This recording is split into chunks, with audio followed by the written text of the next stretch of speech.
Olá, começa agora o JR Entrevista. A relação diplomática entre Brasil e Israel vem desde a criação do país, né? A primeira convenção internacional para tratar da criação do Estado de Israel foi presidida por Oswaldo Aranha, um brasileiro. O Brasil foi uma das primeiras nações a reconhecer o Estado de Israel. E ainda na década de 1950 foi aberta a Embaixada do Brasil em Israel. Para falar sobre essa relação entre os dois países, a gente recebe o embaixador de Israel no Brasil, Daniel Zonshine. Seja muito bem-vindo, muito obrigado pela sua atenção aqui com a Record TV, também com a R7. Tenho certeza que vai ser uma entrevista muito rica. Eu quero começar por um ponto muito importante, que é a crise que se instalou na Turquia, um país de maioria muçulmana, depois do terremoto na Turquia e na Síria. E prontamente o governo de Israel já disponibilizou médicos, especialistas nesse tipo de tragédia para fazer um atendimento humanitário. Como é que está esse trabalho por lá? Bem, olá, Guilherme. A parte de ajuda israelense para a Turquia por causa do terremoto é uma coisa natural para nós, é um país vizinho.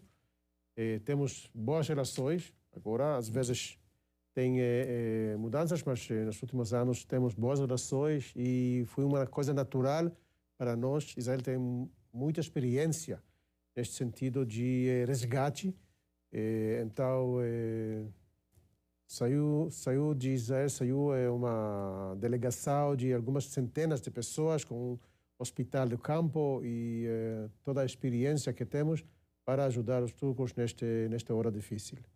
Hora muito difícil. Agora, além da questão humanitária, existe um contexto, evidentemente, quando há uma cooperação de um país com outro, um componente político.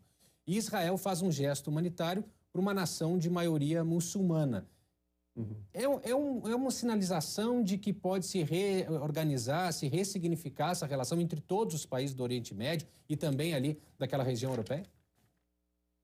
Olha, a situação lá é o fato que um país que tem maioria muçulmana não tem que fazer, não é uma coisa contra as relações políticos e de outros níveis entre os países. As relações econômicas, por exemplo, ficaram bem durante os anos também que as relações políticas foram menores.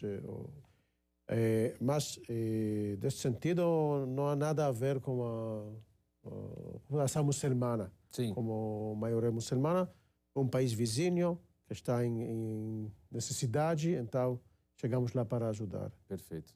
Outro movimento que existe, já que a gente está falando de geopolítica, a gente já fala de outro tema também muito comentado no noticiário e acompanhado pela imprensa internacional, mas um movimento que tem sido menos acompanhado, pelo menos aqui no Brasil, é a aproximação de Israel, por exemplo, com o Sudão. O Sudão, um ponto importante da gente explicar é que foi a capital do Sudão, foi onde foi assinado um dos tratados, quase que uma declaração de guerra contra Israel, em 67, se não estou enganado.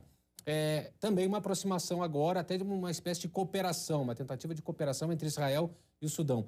Também um movimento político de desenvolvimento para todos. Sim, tem que fazer com a mudança da estrutura do Oriente Médio nos últimos anos. Nós assinamos acordo de paz e relações diplomáticas com a União Emirados Árabes, com Bahrein, com Marrocos e Sudão também. Sudão nas últimas semanas e Sim. também com o Chad. Sudão faz parte da Liga Árabe.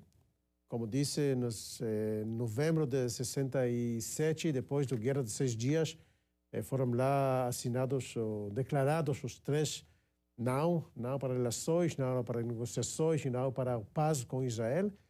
Mas de lá para cá mudaram coisas e Sudão é um país quase vizinho para Israel, não é imediato, mas ainda é importante. Sim. E por causa disso os dois lados achamos maneira de aproximar e temos coisas a oferecer a Sudão, desenvolvimento e agrícola e outra.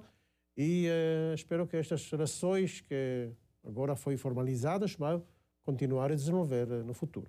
Perfeito. Bom, muito se fala que os movimentos pela paz normalmente devem ser liderados por quem tem mais força. Muitas vezes se prega isso nas relações internacionais. Israel é uma potência regional flagrante em termos militares e principalmente tecnologia. esses movimentos podem semear o que alguns especialistas têm dito que é uma nova era de paz no Oriente Médio? Isso pode ajudar. Acho que estes acordos e este estabelecimento de relações diplomáticas não é só por causa de... tem também um elemento de interesses. E Israel tem tecnologia e tem know-how que é relevante para os países da nossa zona. Então, quando falamos sobre os interesses, acho que interesses estão lá. E quando assinamos estas relações diplomáticas, então, de lá para cá, assinamos acordos, visitas, turismo, economia, ciência e tecnologia. Então, muitas áreas de cooperação com estes países que, muito além de seus interesses, mas mostram que Israel tem valor para estes países e vice-versa. Então, isso nova estratégia, nova construção de Oriente Médio. Então, Sudão faz parte disso e outros países também. Esperamos que não é o fim deste avanço. Perfeito. Em relação a outro conflito, e esse aí é um conflito bastante importante na geopolítica internacional, guerra da Ucrânia. Inicialmente, alguns países foram tomando partido da Ucrânia, outros mais alinhados ao movimento russo, ou pelo menos neutros. Como é que Israel está diante dessa questão que é muito sensível naquela área, principalmente em se tratando de OTAN de um lado e de Rússia do outro? Sim, é uma questão sensível. Não aceitamos a agressão do lado russo, mas temos interesses, mas falamos sobre interesses de defesa. Tem uma população judaica bem maior, grande em Rússia, e temos amizade com a Ucrânia. Então, não apoiamos o ataque russo sobre a Ucrânia, mas tentamos manter as relações com os dois lados para defender os interesses israelenses. Em relação ao conflito na Ucrânia, uma parte da diplomacia brasileira tem insistido em que o Brasil não deve apoiar nem a Ucrânia, nem apoiar a Rússia, e sim investir num tratado de paz. Não vou apoiar nenhum dos dois lados, mas vamos fazer uma gestão internacional, junto aos organismos internacionais, pela paz. Como é que o senhor enxerga essa posição brasileira, se é que o governo de Israel vai se manifestar publicamente sobre isso? E se há uma possibilidade, se houver um caminho para se negociar uma paz via países terceiros que não são os principais países envolvidos nesse conflito? Isso é uma opção. Pouco depois que começou esta guerra, o primeiro-ministro israelense, na época, Naftali Bennett, foi lá para tentar mediar entre os dois países. Não deu certo, como sabemos, mas se tem uma opção para um terceiro país, Brasil ou outra, acho que cada coisa que pode diminuir este incêndio, esta guerra, acho que deve tentar. Perfeito. Vou dar só um recado aqui, que você pode assistir ao JR Entrevista na Record News todas as quintas-feiras, às 7h45 da noite, no portal R7, no Play Plus e também nas nossas redes sociais. Então fique ligado aí, todo esse conteúdo está disponível para você de várias formas. Seguindo aqui na nossa conversa, queria saber, o governo brasileiro tomou posse agora, nova gestão, queria saber da relação da Embaixada de Israel com o governo brasileiro, já tiveram encontros, como é que tem sido a sinalização nesse sentido? Bem, tivemos encontros, alguns ministérios, ainda não como todos. Acho que muitos ministérios estão no tempo de transição, mudança de pessoas, mudanças desta natureza, mas visitei alguns ministros e tenho ainda muitos ministros relevantes para encontrar, para falar, para ver que tipo de coisas podemos fazer juntos. Então, neste sentido, estamos em contato bem com o governo, com o Congresso, com os estados. Então, as relações, digamos, entre Brasil e Israel é muito complicadas, tem muitos níveis. Além do lado político, tem o lado econômico, o lado cultural, o lado científico, o lado de defesa. Então, temos muitas áreas de explorar e avançar. E acho que o potencial é muito grande. Pois é, o Brasil e Israel, o povo de Israel tem uma história que vem muito antes da fundação, da criação do Estado de Israel, né? Uma longa história de parceria. Por exemplo, no Brasil, na região nordeste do Brasil, foi criada a primeira sinagoga das Américas, né? Foi por portugueses que viviam aqui e que criaram já uma comunidade identificada com Israel. Então tem uma longa história de cooperação, inclusive cultural. Mas existem umas diferenças que são, na minha opinião, são impressionantes. O Brasil desenvolveu tecnologia, por exemplo, na área de agricultura, para aumentar a produtividade. Israel desenvolveu uma tecnologia de ponta na agricultura por causa da escassez. São motivos diferentes que levaram os países ao desenvolvimento. E um ponto sensível na troca de tecnologia de países parceiros é a transferência de tecnologia, que é sempre uma questão a ser tratada. Como é que Israel tem se posicionado em relação a desenvolvimento de tecnologia, troca de tecnologia de países que têm realidades tão diferentes? Bem, como disse, tem diferenças entre os dois países de tamanho, de problemas. E Israel é um país do tamanho de Sergipe, mais ou menos, e tem escassez de água, escassez de recursos naturais. Então, nosso caminho foi diferente neste sentido. Superar esta escassez de recursos naturais, então, junto com um tipo de tradição judaica, de educação, investir em pesquisa e desenvolvimento. Então, chegamos para um país que hoje em dia tem lá algumas coisas na tecnologia, seja agricultura, seja defesa, seja espacial, medicina e outras coisas. Temos coisas a oferecer ao mundo, incluindo o Brasil. O Brasil desenvolveu de uma outra maneira outros problemas e outras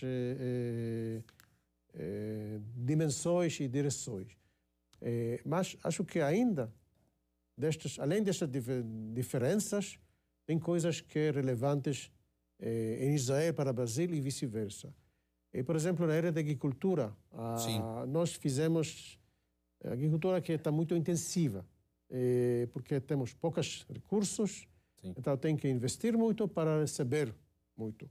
Parte destas tecnologias que foram desenvolvidas em Israel, de irrigação, gotejamento e outras coisas, têm relevância para o Brasil, porque se falamos sobre a área de petrolina, por exemplo, desde anos 70 foi lá um envolvimento israelense bem sério para introduzir este tipo de tecnologia de irrigação por gotejamento, e hoje em dia é um lugar que é referência não só para o Brasil, mas para o mundo.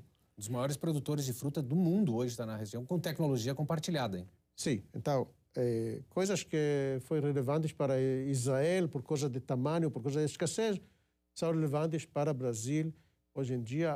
Por exemplo, a parte de agricultura de precisão, que pode ser relevante para áreas pequenas, como Israel, e mais para áreas maiores, como tem em Brasil, Mato Grosso, Goiás, Bahia e outras, que o desenvolvimento de análise de visuais, sim, que pode obter de espaço, de drones. Então, esta é uma coisa que pode servir os agricultores para diminuir quantidades de água, para diminuir quantidades de químicos, de agrotóxicos e de fertilizantes, usando para usar onde precisa e quando precisa, e não como de maneira geral. Então, acho que tem coisas ainda,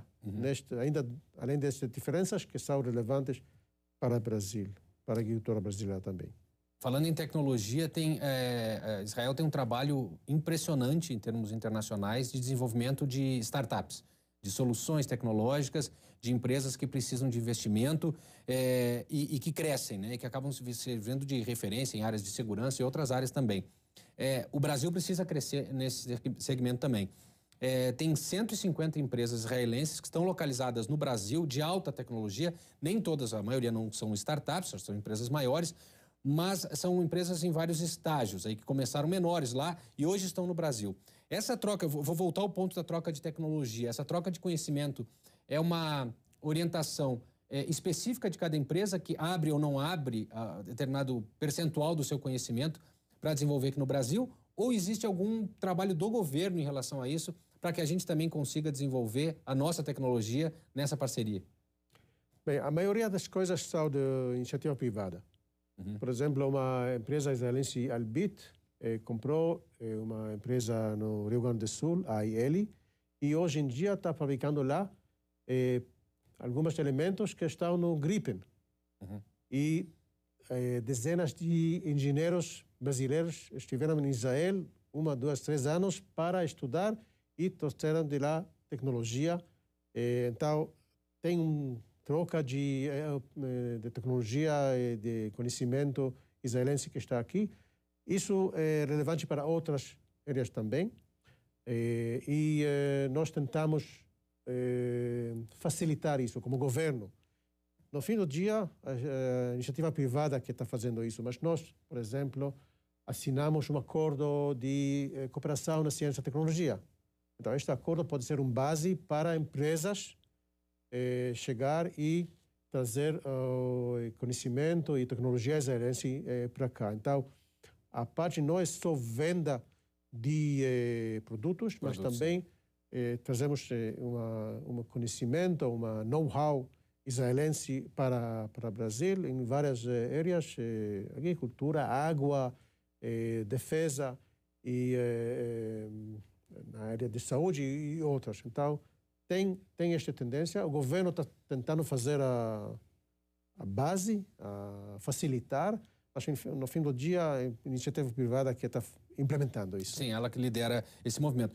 Já que a gente falou bastante de tecnologia, antes da gente ir para o intervalo, eu queria tocar em 2 pontos. A gente sabe que Israel tem inovação e tem liderança em áreas como dessalinização também, tem tecnologia para isso, mas também 2 pontos importantes que se fala nessa troca de conhecimento com o Brasil. Biodigestores, que é uma tecnologia que não é tão nova, mas avançou muito nas últimas décadas, e os óculos Orcan. Pode explicar para a gente como é que está isso? Sim. A parte de biodigestor é uma coisa que foi desenvolvida em Israel e talvez não é novo, mas não é muito sofisticado, mas ainda muito eficiente. Sim. Isso é um aparelho que recebe o lixo orgânico e do outro lado sai fertilizante líquido muito eficiente e gás metano que pode usar para cozinhar. Sim. Isso pode ser usado para educação ambiental, mas também para evitar a necessidade de sociedades remotas levar lenhas para fazer para cozinhar e tudo. Então isso é uma coisa que tem vantagens educacionais, ambientais e economias. Claro. Não precisa, nós não temos uma unidade na embaixada, então não precisa usar botão de gás, um botão com mês que nós usamos no passado. Hoje em dia temos lá gás e tem também em alguns lugares em Brasil já tem este aparelho, esta instalação de home biogás, uma empresa israelense que desenvolveu esta coisa e acho que pode ser relevante e também pode ligar um banheiro para isso. Então, diminuir os efeitos ambientais de... Sim, os resíduos de esgoto. E os óculos? Os óculos é uma coisa que saiu de uma empresa que desenvolveu uma coisa de visão para veículos. Sim. Veículos, uma empresa chama-se Mobileye, desenvolveu um aparelho que pode ver e analisar o que acontece em frente do carro e para evitar acidentes, para evitar atingir pedestres, digamos, pessoas. E esta empresa foi vendida para a Intel por um valor de 15 bilhões de dólares. Nossa, 15 bilhões. 15 bilhões de dólares. E este professor, Amnon Shashua, ele desenvolveu também este aparelho que pode estar nos seus óculos e pode ler e ver textos, sim, conhecer pessoas, ver sinais na rua. Quando está entrando num quarto e depois que sabe que ensinou que Guilherme está sim, ele vai dizer Guilherme. Vai identificar a ou pessoa. Ou alguém, outra pessoa. Então, você, como cego, ou como pessoa que é deficiente de visão, pode saber o que acontece e pode ter mais Incrível. habilidades de ver e ler. Claro. Esta coisa que é pequena como um chip. Câmera, que pode fotografar um texto, seja em inglês, seja em português, e sim, depois pode ler, então, perto da sua orelha, então pode ouvir. E ele tem contato com o conteúdo. Consegue sim, entender o conteúdo. Perfeito. Fez a câmera levou e depois pode sai num recurso de voz para que a pessoa consiga entender. Tecnologia última, mais recente e que em breve a gente acaba vendo aí como produto também para a gente comprar e experimentar. Embaixador, vou fazer um rápido intervalo. Na volta a gente tem mais assuntos para tratar por aqui. Você não sai daí, a gente já está de volta. Estamos de volta com JR Entrevista e aqui comigo no estúdio o embaixador de Israel no Brasil, Daniel Zonshine. A repórter Bruna Lima, do portal R7, tem uma pergunta para o senhor, embaixador. Ela vai fazer agora, em seguida a gente vem com a resposta. Embaixador, Israel foi o primeiro país fora da região sul-americana a firmar um acordo com o Mercosul. O que eu gostaria de saber é o que representa essa participação de Israel no bloco e também se o senhor poderia fazer um balanço do comércio entre Israel e o Mercosul. Tema complexo. Sim, é uma coisa complexa. Desde 2010 já assinamos um acordo que está se vindo bem. Temos que renovar, que atualizar, mas ainda é uma coisa boa. E mostra tipo de relevância de Israel para o acordo, para a zona de Mercosul. Acho que vale a pena continuar e beneficiar disso para os dois países. Eu não conheço a balança de todos os países, mas o Brasil, claro, é o país que tem uma balança maior entre os dois países. No ano passado, 2022, chegou para 4 bilhões de dólares de troca de comércio entre os dois países, além de parte de serviços que não está incluído disso. Então, 4 bilhões de dólares é uma coisa significante, mais do dobro do que foi do ano anterior. E espero que a base para o futuro, que daqui para frente só vamos aumentar, porque o potencial é grande e vamos beneficiar os dois lados deste potencial. Perfeito. Embaixador, muito obrigado pela sua atenção mais uma vez aqui com a Record TV e com o R7. Eu quero agradecer muito a sua atenção e a aula aqui. Até a próxima, muito obrigado. O JR Entrevista fica por aqui. Lembrando que você pode assistir ao programa toda quinta-feira na Record News, às 7h45 da noite. No portal R7 também pode, no Play Plus e também nas nossas redes sociais. Muito obrigado pela sua companhia aqui no JR Entrevista. Muito obrigado pela sua companhia, você que está em casa, o embaixador também. Até a próxima. Tchau, tchau.